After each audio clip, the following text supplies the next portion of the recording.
Bienvenidos a Sociología Pedagógica. Voy a ponerle nada más Sociología Pedagógica como SP. El contexto general de lo que hemos estado analizando tiene que ver con realidades. Vamos a llamarle realidad. La realidad se va a ver confrontada ante dos lógicas muy fundamentales que son analizadas desde la perspectiva de la sociología pedagógica. Primero, la sociología pedagógica viene de dos ramas entonces. Una que tiene que ver con la pedagogía y otra con la sociología.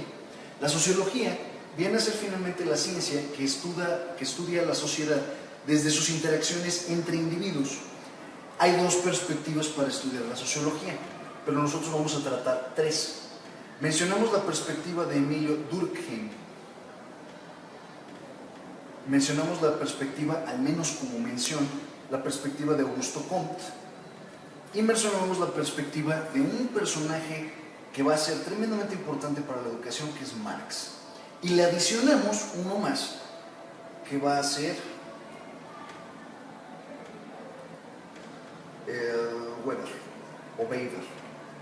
La pronunciación correcta, de hecho, es Weber. Bueno, tomemos estos tres personajes. Primero, Comte es el primero en tratar de ponerle reglas a la sociología. Este hombre, entonces, va a establecer reglas que vuelvan finalmente a la sociología una rama del conocimiento positiva. ¿Qué quiere decir qué? Que es demostrable. Y esa demostrabilidad le va a dar a la sociología finalmente su categoría de ciencia.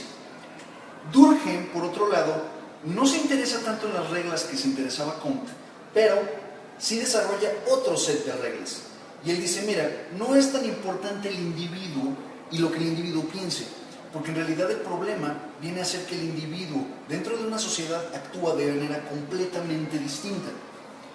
Durkheim se inventa entonces un esquema que se denomina el estructural funcionalismo. Hay dos personajes que vale la pena analizar en este aspecto. Uno tendría que ser Talcott Parsons y el otro tendría que ser Malcolm Merry. Vamos a analizar a Durkheim. Durkheim dice que todas las sociedades se componen de tres partes. Hay una parte a la que denominaremos la superestructura, una parte que se denomina estructura y una parte que se denomina infraestructura, infraest. ¿Cuál es la diferencia entre una y otra? Durkheim cree que una persona es una persona en su intimidad y esa persona es quien es, callado en su casa, guardado del resto de la gente, porque en realidad lo que él es en la intimidad no se parece a lo que él es socialmente. Ahora, muchos han especulado si esto no es cierto. Hay un tipo, y lo recomiendo amplísimamente, a quien vamos a llamar simplemente Proc, el profesor Kinsey de la Universidad de Indiana, Albert Kinsey. Kinsey hizo el diseño de un modelo para estudiar las conductas sexuales de la gente. Kinsey encontró, curiosamente, que, por ejemplo, en el sexo, nada, absolutamente nada de lo que tú creas regular, normal o común, lo es. En realidad la gente, toda la gente, es completamente distinta. Kinsey demuestra entonces el punto que establece Durkheim 150 años más temprano. La gente en la intimidad es una y socialmente nosotros somos otro. Durkheim le llama rol. Nosotros cumplimos roles, primero, basado en el estatus. Al momento de nacer, aparte de heredar los ojos de mamá y la cara de papá, o el cabello de uno o el cabello del otro, o la falta del cabello, lo que hayas heredado, esta persona se inserta en una sociedad basado en la cantidad de dinero o la clase social que sus padres le heredaron. Así, en ese sentido, la clase social se divide en tres, por así decirlo: la clase alta, la clase media y la clase baja. Hay otras clasificaciones, por ejemplo, Merit se avienta la puntada de decir que hay una clase alta, alta, baja, una media alta, media baja, y una clase baja y una clase baja alta. Vamos a dejarlo así. Cuando tú naces, de acuerdo a dónde vives, dónde te puedes educar, qué cantidad de autos tienes, ahora es qué teléfono tienes, qué cantidad de televisiones y qué tipo de televisiones tienes en tu casa, te colocas en algún lugar. Si tú estás estudiando en esta universidad, tú lo que tienes es que probablemente estás entre la clase media baja y media alta. Estás exactamente a la mitad de la tabla. Ahora, Durkheim pensaba que una persona puede subir o bajar. Si esta persona vive su vida con disciplina, con orden, estudia, trabaja, se rodea de la gente adecuada, porque al final no es riqueza, es percepción. Esta persona puede subir en la pirámide y alcanzar una clase más alta. Al heredar y al morir, sus hijos van a heredar una clase superior y así sucesivamente. Todos entonces estamos directamente ligados a esto. Ahora, como no interactuamos únicamente dentro de esta pirámide, nosotros interactuamos dentro de esta pirámide extendida. ¿Por qué? Porque vamos a pensar que toda una sociedad es un triángulo totote tridimensional y cada dimensión representa un área de una sociedad. Por ejemplo, en la educación, ¿quién ocupará la superestructura? Y recordemos que la superestructura es quienes toman decisiones. Toma decisión. La superestructura. Quien puede decidir el rumbo de todos los demás. Generalmente porque son dueños de esto, de la infraestructura. ¿A qué infraestructura nos referimos? Desde los terrenos gigantescos hasta la maquinaria de producción, como decía Marx. Quienes son los dueños de los medios de producción forman parte de esa superestructura y pueden tomar las decisiones que afecten a una comunidad.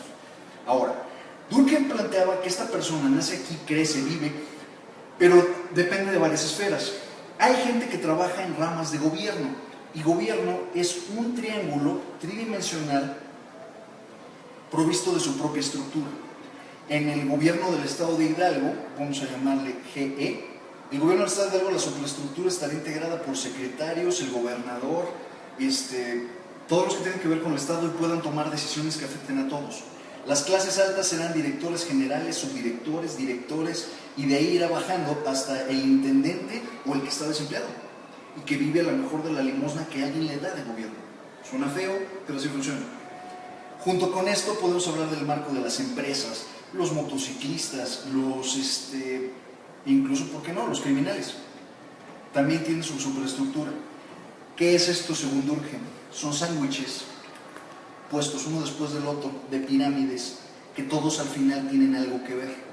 Todos son una parte de una estructura general y entre todos se tiene que compartir el dominio de esta infraestructura.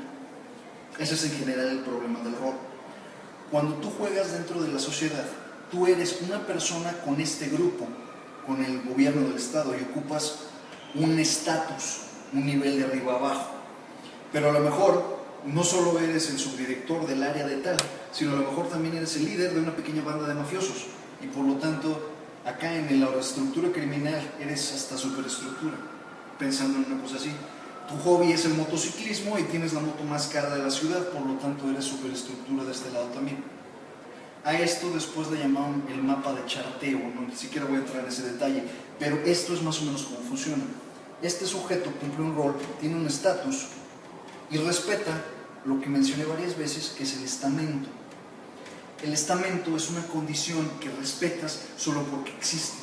Por ejemplo, nosotros oímos determinados apellidos y los asociamos de inmediato con riqueza y con poder. Eso se llama estamento, porque a veces ya ni siquiera tienen ese dinero o tienen ese poder, pero es una cuestión tradicional. En los países que tenían tradiciones monárquicas, lo que se ve en el estamento son príncipes, reyes, duques, duquesas, etc. Y esos son los que tienen estamento. Aquí nosotros también le llegamos a dar estamento a determinadas personalidades que por su trabajo, por sus características, se vuelven gente que merece otro tipo de importancia para nosotros u otro tipo de consideración. Escritores, deportistas, artistas, etcétera, que se ganan finalmente ese camino para nosotros. Ahora, ¿todo esto cómo se inserta en la educación? Bueno, vamos a volver a los básicos. Tomemos al buen Durkheim. Durkheim cree que en la educación en general el asunto más importante a considerar es ¿para qué? ¿Para qué realmente estoy educando? Y esa es la pregunta que realmente nos tenemos que considerar. ¿Para qué? Viene directamente orientado a lo que le denominamos el currículum.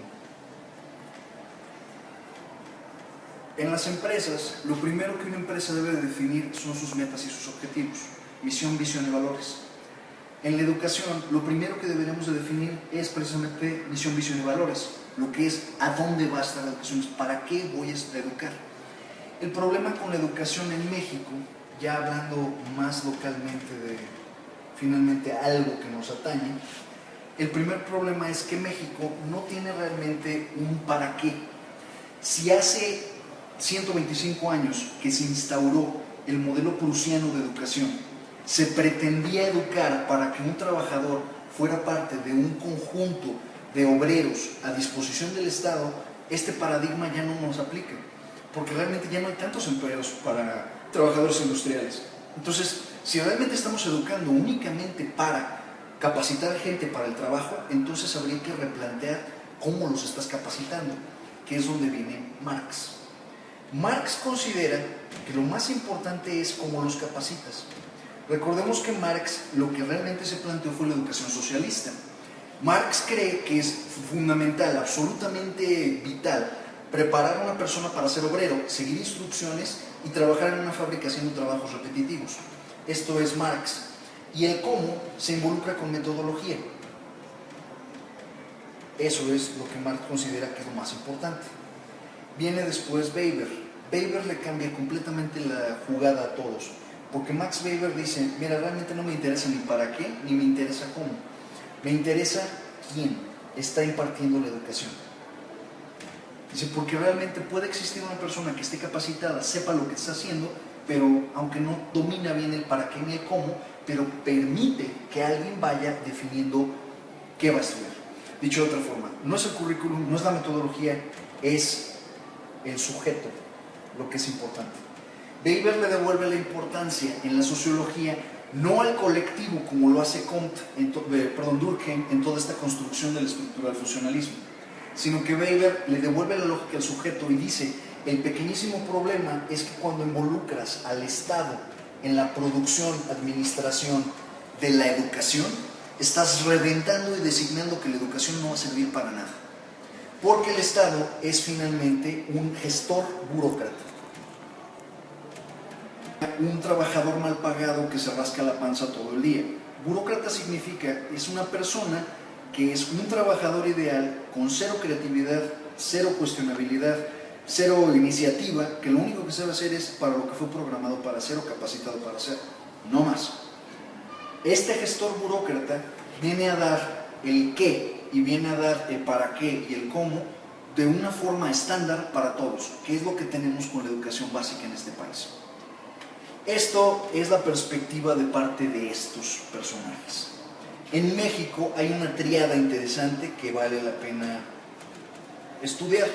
Está Gabino Barreda como el gran precursor de la educación en México. Va a estar en menor medida, pero igualmente sumamente importante, Antonio Caso. Y finalmente, el personaje responsable para la creación de los libros de texto gratuitos, cuyo nombre acabo de olvidar, pero recordemos un segundo. Gabino Barreda instaura en la época de Benito Juárez la primera reforma educativa como tal. Esta reforma de Gabino Barreda camina hacia el positivismo. Si ahorita hablamos de positivismo, decimos que sea demostrable, que sea comprobable, que sea finalmente basado en la lógica. Suena como algo muy sencillo, pero piensen ustedes en esto.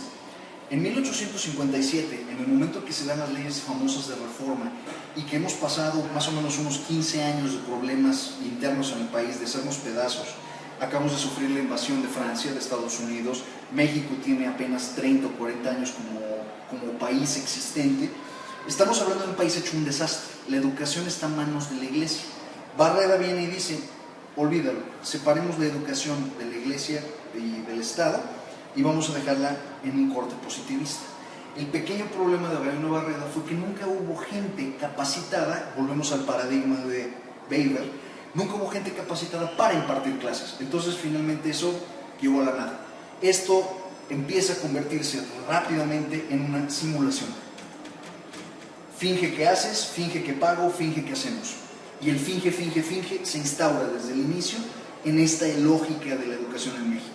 La única escuela que funciona durante la época de Gabino Barreda, que después viene la época de Maximiliano y el Segundo Imperio Mexicano, 62 a 67, 1862 a 67, Gabino Barreda está completamente destrozado también. Nunca funciona esto y los profes rurales y los profes que estaban en provincia se robaron el dinero y se hicieron pato. Quien funciona es la Escuela Nacional Preparatoria y probablemente no es Enrique Peña Nieto Peña, es la Escuela Nacional Preparatoria. La Escuela Nacional Preparatoria es el gran legado de Gabino Barreda y por eso es una parte interesante. Dos, tenemos a Antonio Caso. Antonio Caso es un tipazazazo. De hecho, una parte interesante, yo soy abogado, Gabino es abogado, Antonio Caso es abogado y el personaje que me estoy tratando de acordar también es abogado. Antonio Caso es un tipo que llega y empieza a desarrollar también toda una lógica de la necesidad de establecer un modelo educativo a partir de ese positivismo. Nada más que lo trata de aterrizar con las famosas jornadas pedagógicas, jornadas magisteriales, etcétera, etcétera, etcétera. Una tremenda, vamos a decir, punto de inflexión o de concurrencia, perdón, un punto de concurrencia total entre los maestros mexicanos y los maestros extranjeros cuando llegan. Otra vez el factor que define la educación en México es: hay buenas escuelas en el centro del país y en todas las demás simplemente no hay. Estoy olvidando dos personajes importantes. Uno es quien fundó la SEP, y me voy a dejar aquí. Conozco su tumba, está en la Catedral de México, es también uno de mis héroes. Escribió el Ulises Criollo y no me puedo acordar. Y el otro fue el personaje que hizo la Comisión Nacional de los Libros de Texto Gratuitos, que también lo tengo en la punta de la lengua, pero no me puedo acordar. Vamos a dejar esto de lado un segundo. Pensemos en contexto general. Ustedes han leído durante las pasadas 4 semanas trabajos de distintos autores que pretenden llevarnos a un mayor entendimiento de cuál es el paradigma mexicano. Voy a tomarme la libertad de borrar esto un segundo y de aterrizar el problema realmente de la educación en México. El problema de la educación en México es una dimensión que tiene que ver con lo público y con lo privado. Público y privado. En el sector público, en la época aglutinadora de los años 30 y de los años 40, cuando el PRI, y no por hablar mal de un partido, pero fue el partido que estaba, cuando el PRI empieza a establecerse como el partido hegemónico o como el partido en el poder por los siguientes 70 años, el PRI lo que hizo es un modelo que se llama corporativismo. En ese corporativismo dijo: vamos a meterlos a todos a un sindicato, todos trabajan para mí y entonces nadie se queja. Este modelo se basa en la idea de unión y conformismo. Cualquier persona que conozca de adentro el modelo que sigue el plan de carrera magisterial, te va a decir que carrera magisterial, que es un programa supuestamente para hacerlo más justo, en realidad es como cualquier otro programa mexicano que dependa de un gobierno. Depende de a quién conozcas y depende de qué palanca tengas. El problema siendo que esta unión y conformismo generaron un bloque gigantesco de sindicato que podía heredarle a sus propios hijos una plaza para mantener una chamba sólida de unión y de conformismo en la que se pudieran llevar el trabajo tranquilo. ¿Por qué a la gente no le gustan las matemáticas, las ciencias sociales, la historia o determinadas ramas? Porque tuvimos malos profesores. Profesores que no sabían de qué estaban hablando, que no entusiasmaban a sus alumnos, profesores creados en este círculo vicioso de: sí, pertenezco a un sindicato porque mi papi perteneció a un sindicato, soy parte de esto, no me voy a quejar porque recibo un sueldo, haga o no haga, porque me pagan vacaciones y tengo 4 meses de vacaciones al año. Sueño con ir creciendo en carrera magisterial, aunque sé que no lo voy a lograr, para que mis hijos después ocupen una plaza en el sindicato y sigamos adelante. Los puestos más altos de SEP, curiosamente, son la gente que menos trabaja. Esto es un círculo vicioso espantoso. ¿Por qué se están quejando en este momento? Vas a encontrar el artículo 73 constitucional y el tercero constitucional, que son los dos grandes problemas de la educación en México. La modificación al 73 que se da a primeros meses de este año 2013 tiene que ver directamente con que ahora el 73 faculta al Ejecutivo, es decir, a Peña Nieto específicamente, al presidente, para desmantelar los sindicatos cuando lo crea conveniente, para no renovarles las plazas y para quitarles la posibilidad de heredar esas plazas. ¿Esto ayuda a la educación en un paradigma real o en un contexto real? No. Ayuda al control del sindicato, pero no realmente a la educación en México. El artículo 3 establece que los planes, programas de estudio y las formas de evaluar a todos estos profesores dentro del sindicato serán establecidas por el Ejecutivo. Mi pregunta, ¿y sabe el Ejecutivo más de educación de lo que sabe ya de por sí los maestros? Probablemente tampoco. La educación, como cualquier otro oficio o profesión, requiere de mucha práctica, requiere de mucho tiempo, requiere de mucho estudio, requiere de tablas. Esto no es algo que se haga en 2 minutos. La idea de poner un secretario de educación, de poner otras personas que no saben al respecto de mecánicas, de políticas, simplemente es absurdo.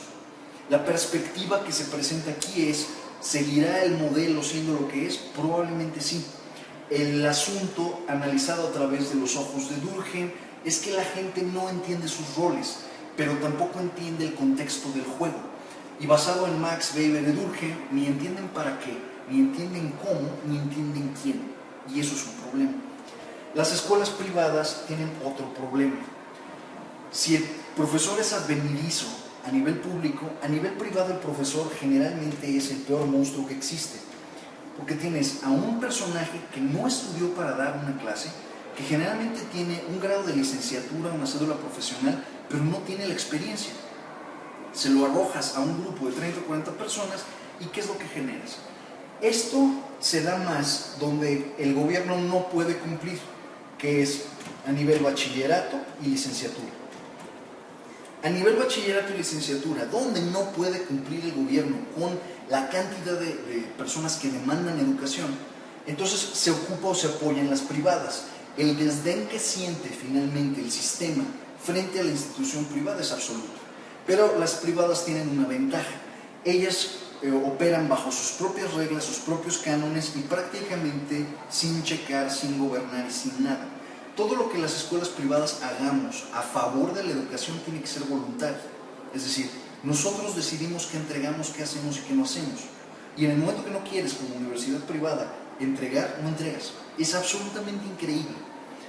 Si en esto te planteas el bachillerato y las licenciaturas, este es un dato muy curioso, pero el abandono escolar a nivel bachillerato se está dando más a nivel privado que público. Y se da más porque generalmente las escuelas privadas son, con todo el debido respeto a las escuelas, vulgares y asquerosos negocios. Y como vulgar y asqueroso negocio, contratas al primer fulano que llegue y que te dé una clase en bachillerato. Ergo, se genera un abandono total. Lo que tienes son chicos de clase media, media-baja, que son este panorama, este y este, no terminando la escuela. Cuando antes era al revés. Curiosamente, los chicos de clase baja, baja y baja-alta, que son los que más tienen acceso a educación pública increíblemente en este país, generalmente sí la terminan. Estamos viendo un revuelo o un desorden real en la forma en la que está estructurada la sociedad. Y este cambio no se está viendo en este momento, pero a futuro es algo que repercutirá en las acciones que encontremos en toda la educación. ¿Qué sirve la sociología educativa? La sociología educativa te sirve para planear finalmente cuál va a ser, vamos a llamarle, el orden en el que vamos a realizar una investigación para orientar muy bien los resultados que se pretenden obtener, para estudiar y entender que se estudia al ser humano desde sus relaciones sociales, no en lo íntimo. Un ser humano solo me va a decir cualquier cantidad de mentiras o realidades, pero no me sirven. La gente en contexto y en sociedad actúa completamente distinto. Entonces, bueno, esta es última semana. Hay 2 videos adjuntos en esta particular clase que me gustaría que vieran. Hay un solo trabajo que es importante ir realizando. Mucho éxito y como siempre estoy a sus órdenes.